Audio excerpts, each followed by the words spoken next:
try to speak at something for Dad because he always enjoys, I'm sure many of you have heard him talk, and he's excellent at it. So anyway, thank you all for being here.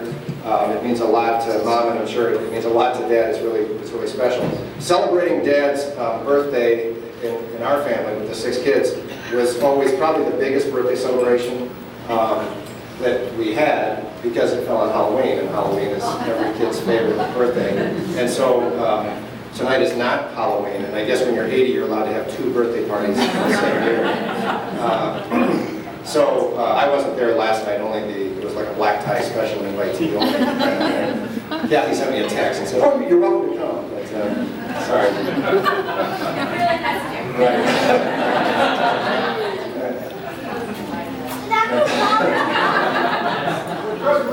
Yes. But through the years, honestly, Dad's birthday parties were the biggest of all birthday parties. And Mom threw great birthday parties for us as kids. I mean, they were the best.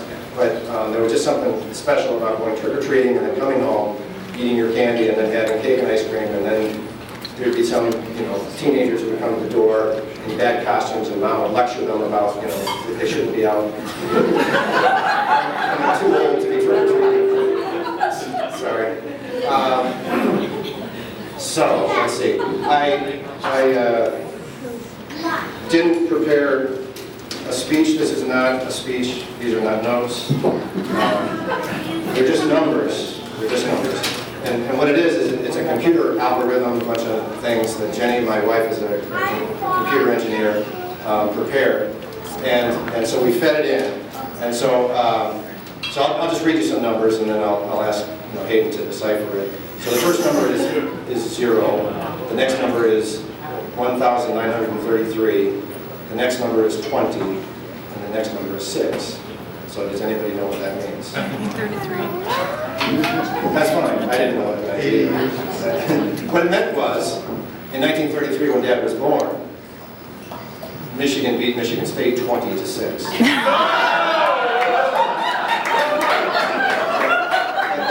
So this is a listing of all of the 80 games between 1933 and, well, I don't know, because they haven't played, obviously, it's tomorrow.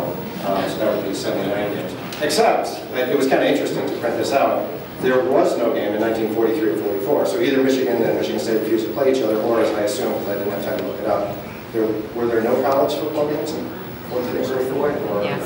Limited schedule. If you were able to play football, you should have been able to fight.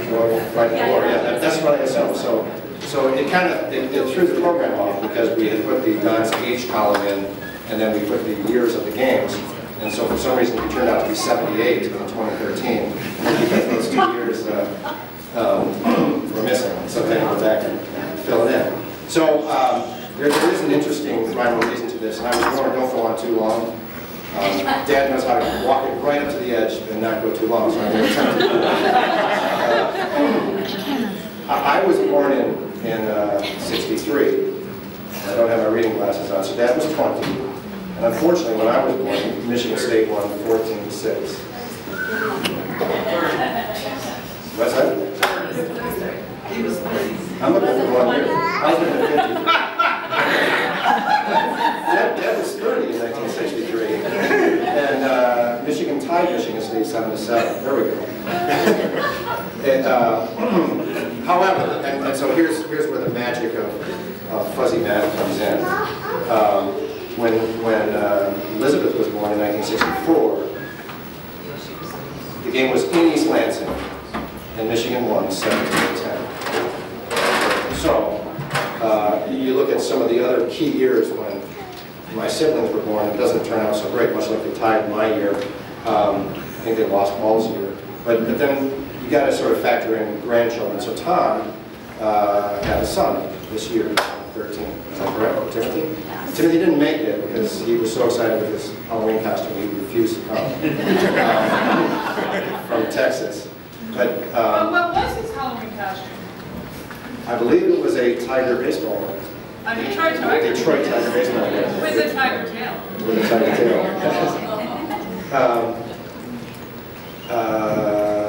So what Jenny figured out in her computer wizardry was that there are 8 grand grandchildren plus Tom's 3. And so that would make 11 for most of you normal folk out there. However, in a year when a grandchild is born, what you do is you cube the 3 children within that same nuclear family. So you take the 8 grandchildren, and then you add Gene, Robin, and Timothy. So 1 times 1 times 1 is 1. And so you add those ones, the 1 cube, to the... C minus. Yeah. No, this is true. To the 8, and you get 9. And so what's interesting is that Elizabeth was the 3rd child, and Michigan beat Michigan State. Tom was the 6th child, and in 1976, well, pretend it was 7. Because we were planning, you're right, it was 7, but I didn't tell Jenny that. I gave her some, because Tom's name was going to be Thomas Jefferson Jolliffe, because we were so hyped on the bicentennial in 76. I remember that, and I forget that it was 77. So in 76, it doesn't really matter, because Michigan won 42-10 in 76. In 77, they won 24-14 in East Lansing, much like those were the good old days. They won in East Lansing. So Elizabeth was the 3rd, Tom was the 6th, and Timothy, using this cubed grandchildren math, is the 9th. And so that's a good omen. And so then, Yeah, ready for a new man. So what does that say for Tom? that says that for tomorrow, a game in East Lansing, when we're watching the game, we're all going to have a great time and celebrate and have fun. Let's see. So then, I guess, obviously you guys can see there's food. I don't want to go on and on because there's quite a bit of food.